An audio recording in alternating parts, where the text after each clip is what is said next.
بسم اللہ الرحمن الرحیم۔ برطانیہ میں ہوئی ہے بڑی سیاسی ہلچل، جہاں سابق وزیر اعظم کی 7 سال بعد حکومت میں واپسی ہوئی ہے۔ وہیں انڈیا سے تعلق رکھنے والی وزیر داخلہ کو ان کے عہدے سے برخاست کیا گیا ہے۔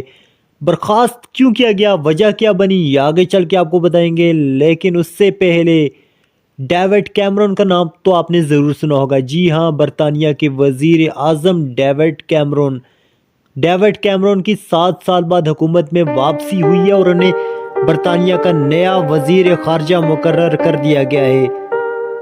وہ جیمز کیلوری کی جگہ پہ ملک کے نئے وزیر خارجہ مقرر ہوئے ہیں۔ جیمز کیلوری کو وزیر داخلہ بنا دیا گیا ہے اور ہندوستانی نژاد سویلا ہرپومین کو برطرف کر دیا گیا ہے۔ برطرف اس لیے کیا گیا ہے کیونکہ انہوں نے برطانوی پولیس پر فلسطین کی حمایت کا الزام لگایا تھا، جس پہ برطانیہ کے وزیر اعظم نے ہندوستانی نژاد سویلا ہرپومین کو برطرف کر دیا ہے اور ان کی جگہ پہ جیمز کیلوری کو ملک کا نیا وزیر داخلہ مقرر کر دیا ہے۔